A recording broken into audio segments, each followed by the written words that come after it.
Assalamualaikum warahmatullahi wabarakatuh. Alhamdulillahi rabbil alamin, wa bihi nasta'in ala umurid dunya waddin. Wassalatu wassalamu ala ashrafil anbiya'i wal mursalin Sayyidina wa maulana Muhammadin wa ala alihi wa sahbihi ajma'in. Rabbi shrah li sadri wa yassir li amri wahlul 'uqdatam min lisani yafqahu qawli, amma ba'du. Bapak-bapak jamaah salat maghrib Masjid Al-Amin yang dimuliakan oleh Allah Subhanahu wa ta'ala. Pertama dan yang paling utama, puji syukur marilah senantiasa kita panjatkan kehadirat Allah Subhanahu wa ta'ala atas limpahan nikmat-nikmatnya yang diberikan kepada kita semua. Antara lain yang paling berharga adalah kita masih tetap diberi nikmat iman dan Islam, sehingga kita dapat menjalankan perintahnya, yaitu sholat maghrib berjamaah dan dilanjutkan dengan menuntut ilmu di jalan Allah. Salawat dan salam semoga Allah limpahkan pada junjungan kita baginda Nabi besar Muhammad sallallahu alaihi wasallam beserta para keluarganya, para sahabatnya, dan kepada kita sebagai pengikut ajarannya. Marilah kita awali taklim kita dengan membaca surat Al-Fatihah. Mudah-mudahan kita semua mendapatkan ilmu yang bermanfaat, diberikan kesehatan oleh Allah Subhanahu wa ta'ala, diberikan rizki yang banyak, yang halal dan yang berkah, serta dimudahkan urusan-urusan kita. Dan satu lagi, kita juga mendoakan saudara-saudara kita di Palestina, mudah-mudahan diberi kemenangan oleh Allah Subhanahu wa ta'ala. Ala hadhihi niyah wa ala kulli niyatin salihah wa ila hadratin Nabi Mustafa Rasulullah sallallahu alaihi wasallam wa ila muallifi hadzal kitab Asy-Syaikh Imam Barakatil Anam Abdullah Ba'lawi Al-Haddad rahimahullah, nafanallahu bihi wa bi ulumihi fid dharain amin. Al-Fatihah. A'udzu billahi minasy syaithanir rajim. Bismillahirrahmanirrahim. Alhamdulillahi rabbil alamin, arrahmanir rahim, maliki yaumiddin, iyyaka na'budu wa iyyaka nasta'in, ihdinas siratal mustaqim, siratal ladzina an'amta 'alaihim ghairil maghdubi 'alaihim waladdallin. Amin. Dan marilah kita lanjutkan dengan bersolawat kepada Rasulullah sallallahu alaihi wasallam. Mudah-mudahan kita termasuk orang yang mendapatkan syafaatul uzma yaumal qiyamah nanti, dan mudah-mudahan majelis taklim kita ini senantiasa diberkahi oleh Allah Subhanahu wa taala. Ya Rabbi bil Mustafa balligh maqasidana waghfir lana ma madha ya wasi'al karami. Ya Rabbi bil Mustafa balligh maqasidana waghfir lana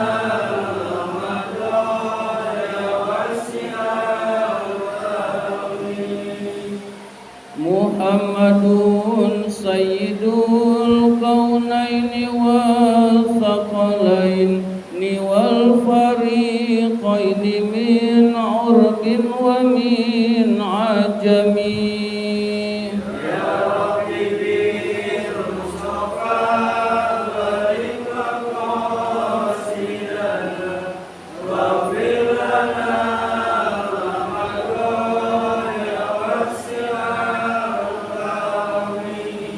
Maulaya salli wa sallim daiman abada ala habib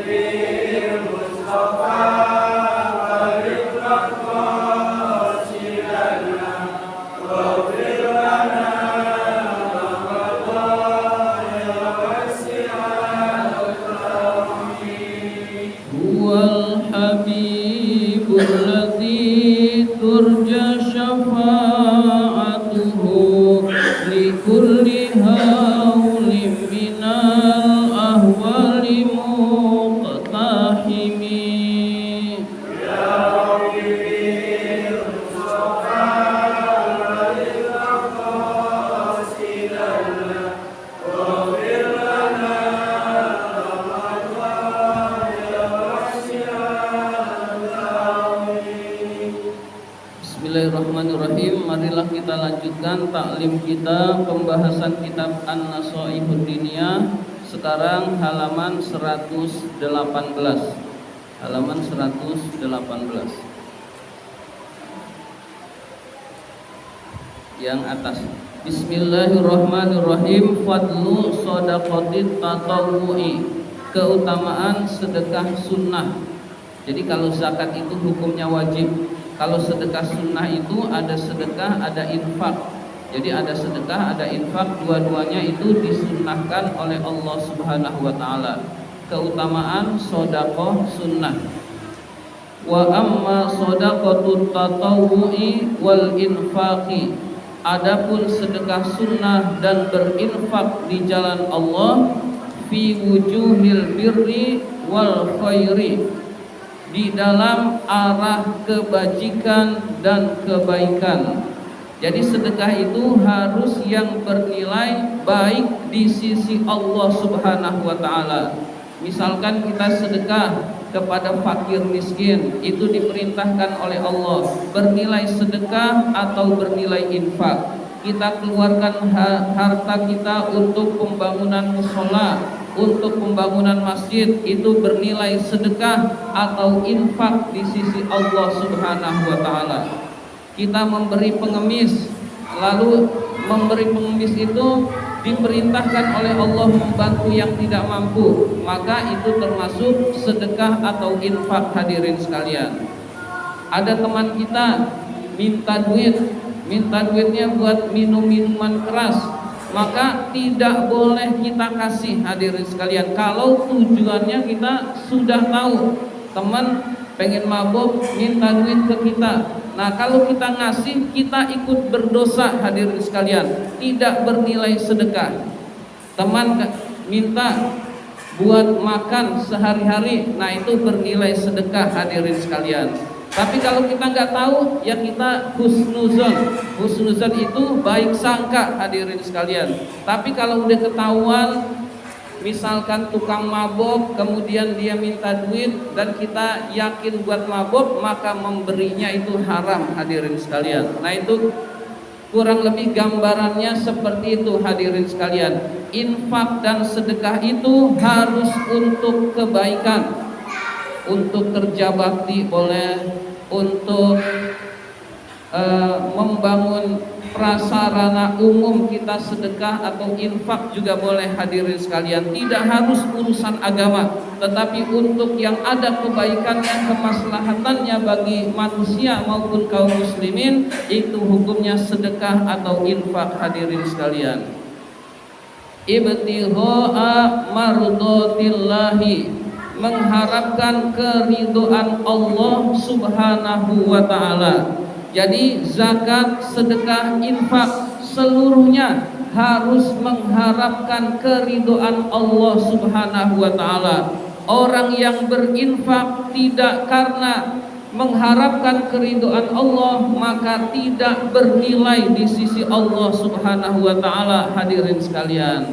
Misalkan kita infak pembangunan mushola, niatnya biar disangka dermawan, biar disangka pemurah, dan harus diumumin. Kalau nggak diumumin dia kecewa, maka niat yang keliru tidak bernilai pahala di sisi Allah Subhanahu wa taala. Tidak ada nilai di sisi Allah Subhanahu wa taala. Jadi kita infak ikhlas karena Allah.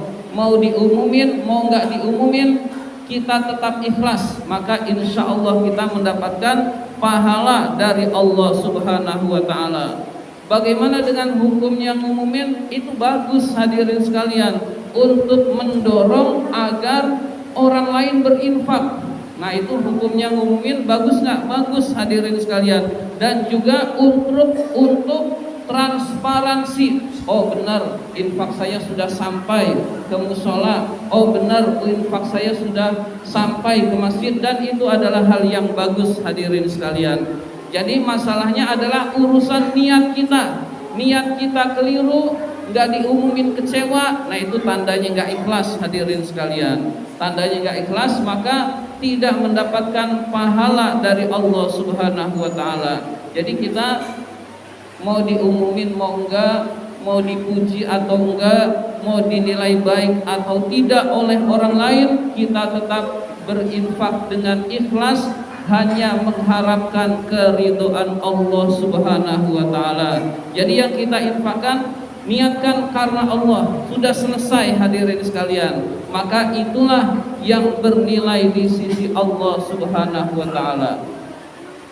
Wasawabihi, dan mendapatkan pahala dari Allah, mengharapkan keridhaan Allah dan mengharapkan pahala dari Allah, bukan niat-niat dunia hadirin sekalian, bukan tujuan-tujuan ingin dipuji, ingin nanti kalau ada kesulitan dibantu oleh orang lain lalu kita ngebantu orang lain, bukan itu hadirin sekalian, tapi benar-benar mengharapkan keridhaan Allah Subhanahu wa taala. Faqad warada, sungguh telah datang fi fadli zalika, terhadap keterangan keutamaan berinfak, minal ayati, dari ayat-ayat Al-Quran. Jadi keterangan infak dan sedekah itu ada di dalam Al-Quranul Karim, wal akhbari, dan hadis-hadis Rasul, ma yatulu zikruhu, yang sangat panjang untuk disebutkan. Jadi hal-hal yang berkaitan dengan infak dan sedekah ini dari Al-Quran, di dalam Al-Quran banyak sekali, di dalam hadis juga banyak sekali. Yang ada di kitab ini adalah sebagian kecilnya disebutkan di dalam kitab ini hadirin sekalian. Qala Allah Ta'ala, Allah Subhanahu wa Ta'ala berfirman, wa ma tunfiqu min khairin fali anfusikum, apa-apa yang kamu infakkan berupa kebaikan maka untuk diri kalian sendiri.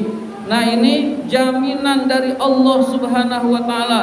Orang yang berinfak di jalan Allah diganti oleh Allah untuk diri kita sendiri. Kita berinfak untuk diri kita sendiri. Pertama, pahala di sisi Allah kita mendapatkan hadirin sekalian. Yang kedua, kemudahan-kemudahan dari Allah hadirin sekalian. Jadi Allah ganti 10 kali dengan yang lebih baik dari apa yang kita infakkan hadirin sekalian. Itu minimalnya. Minimal 10 kali minimal 10 kali kita dapatkan hadirin sekalian. Pemberian Allah tidak selalu berbentuk materi. Bisa kesehatan yang sekarang ini kita rasakan, bisa kemudahan urusan-urusan kita yang orang lain sulit kok kita mudah, bisa memang berupa harta hadirin sekalian. Tetapi kemudahan-kemudahan dari Allah itu bervariasi hadirin sekalian. Jadi kita yakin kalau kita meninfakkan hakikatnya untuk diri kita sendiri hadirin sekalian, maka kita jangan ragu-ragu untuk berinfak hadirin sekalian. Apalagi musola kita sedang dibangun hadirin sekalian, itu sama saja dengan menolong agama Allah. Kalau kita berinfak untuk musola sama dengan menolong agama Allah, nanti Allah yang akan menolong kita hadirin sekalian. Kita sisihkan sebagian rizki kita untuk pembangunan musola agar cepat selesai hadirin sekalian. Allah juga enggak nuntut semuanya, semua harta kita diberikan, itu enggak hadirin sekalian. Hanya sebagian kecil dari harta kita, dan itu pun hartanya juga dari Allah. Masa harta dari Allah, Allah menyuruh kita berat hadirin sekalian. Maka kita hendaklah banyak berinfak di jalan Allah Subhanahu wa taala. Rizki, harta diinfakkan atau tidak diinfakkan akan hilang dari diri kita hadirin sekalian. Bisa buat makan, habis. Bisa buat kebutuhan habis, bisa buat berobat habis, atau rizki tetap ada, kitanya yang habis hadirin sekalian. Artinya kita yang meninggal dunia hadirin sekalian. Jadi harta digunakan di jalan Allah atau tidak digunakan di jalan Allah, dua-duanya akan lenyap. Yang masih yang masih tetap kekal adalah yang diinfakkan di jalan Allah hadirin sekalian. Maka kita hendaklah banyak berinfak di jalan Allah Subhanahu wa taala.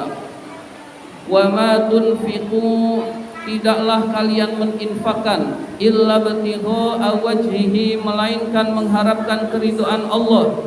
Illa batigha wajhillahi, melainkan mengharapkan keridhaan Allah. Wa ma tunfiqu, dan tidaklah kalian berinfak min khairin, berupa kebaikan, yuwaffa, maka akan diberikan pahala, ilaikum, kepada kalian, wa antum la tuzlamun, dan kalian tidak akan dizolimi. Jadi Allah janji diberi kemudahan urusan dunia, fali anfusikum, untuk diri kalian sendiri, itu namanya urusan dunia, Allah berikan jalan kemudahan.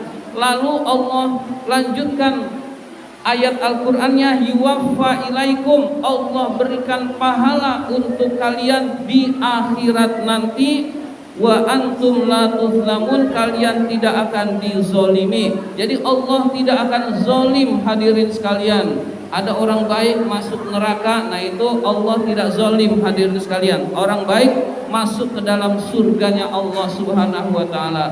Orang yang buruk di dunia, kelakuannya buruk, masuk ke dalam nerakanya Allah. Allah tidak zalim dan tidak akan keliru hadirin sekalian. Pengadilan dunia bisa dibayar, bisa dibeli, bisa dikasih duit banyak. Yang harusnya bersalah jadi bebas, itu di dunia bisa hadirin sekalian. Orang-orang yang baik lalu masuk penjara oleh putusan pengadilan, itu di dunia bisa terjadi hadirin sekalian. Di akhirat itu tidak akan terjadi. Allah tidak akan zalim kepada hamba-hambanya. Yang baik Allah balas dengan kebaikan, yaitu masuk surganya Allah Subhanahu wa taala. Yang buruk Allah balas dengan nerakanya Allah. Na'udzubillah min dzalik hadirin sekalian. Jadi uang kita kalau sudah masuk ke liang kubur enggak berlaku lagi hadirin sekalian. Malaikat enggak bisa disogok oleh uang kita yang banyak, oleh uang yang ada di rekening kita hadirin sekalian, sudah tidak berlaku lagi hadirin sekalian. Ini sudah pengadilan akhirat hadirin sekalian. Maka hendaklah kita selalu melakukan kebaikan-kebaikan hadirin sekalian. Apalagi saat ini kita harus sadar, kita ini hidup di akhir zaman hadirin sekalian. Insya Allah Masjidil Aqsa akan bebas, akan menjadi milik kaum muslimin sepenuhnya hadirin sekalian. Kalau Palestina merdeka, Masjidil Aqsa di tangan kaum muslimin, itu tanda akhir zaman hadirin sekalian. Jadi kita ini hidup di akhir zaman, dan itu enggak lama hadirin sekalian. Lalu Imam Mahdi turun, lalu ada yang namanya Ya'jud Ma'jud dan lain sebagainya. Lalu Nabi Isa turun hadirin sekalian. Lalu terakhir nanti Dajjal keluar. Seolah-olah masih lama, padahal tidak terasa hadirin sekalian. Bisa saja anak cucu kita, dan bisa mungkin, sangat mungkin juga kita ngalamin hadirin sekalian. Itu sudah gambaran pesan Rasul bagi yang hidup di akhir zaman, badiru bil a'malis sholihah, bersegeralah beramal soleh. Jadi perbanyak amal soleh, bersegera beramal soleh, jangan ditunda-tunda. Karena kalau itu tidak dilakukan, Rasul mengingatkan ada orang yang paginya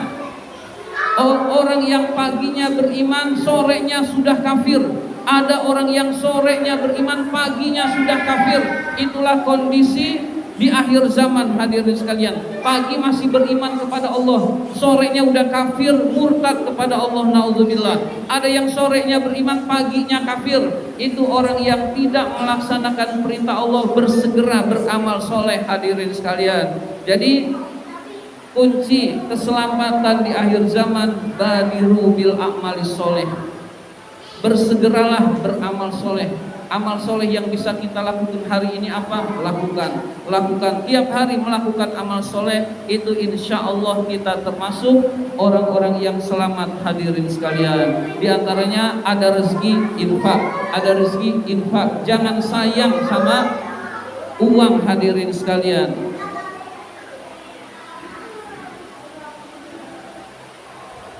surat Al-Baqarah ayat 273. Selanjutnya, wa qala ta'ala, Allah Subhanahu wa taala berfirman, alladzina yunfiquna amwalahum bil-laili wan nahari sirran wa alaniyatan. Orang-orang yang menginfakkan hartanya di waktu malam dan di siang hari, sirron secara rahasia, wa alaniyatan dan terang-terangan, falahum ajruhum inda rabbihim, maka bagi mereka pahala mereka di sisi Tuhan mereka, wala khaufun alaihim wala hum yahzanun, mereka tidak punya kekhawatiran dan tidak bersedih hati.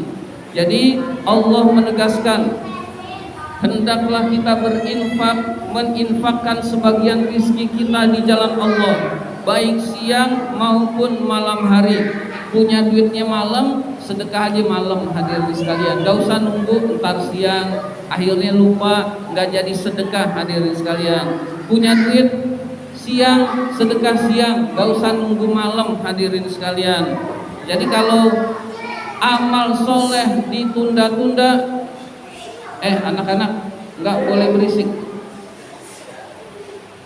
Kalau kita beramal soleh lalu ditunda-tunda, biasanya nggak jadi amal soleh. Hadirin sekalian, jadi kita misalkan habis gajian 1 juta atau 1 juta lebih, kita niat sedekah 100.000, lalu kita mau sedekah ditunda. Hadirin sekalian, biasanya mikir lagi. Hadirin sekalian, 100.000 banyak banget, kebutuhan banyak, 50.000 aja deh.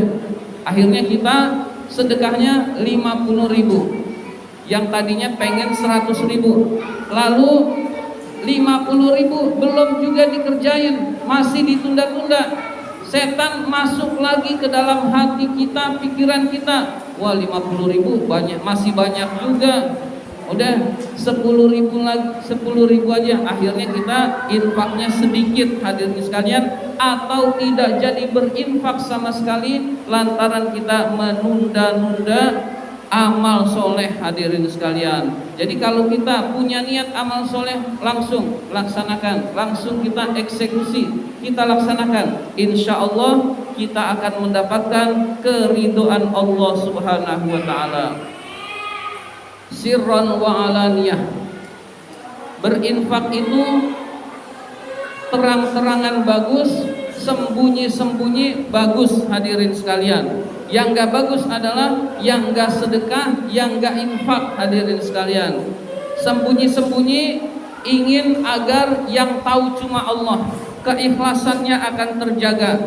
Terang-terangan juga bagus, terang-terangan itu bagus, orang lain jadi ikut-ikutan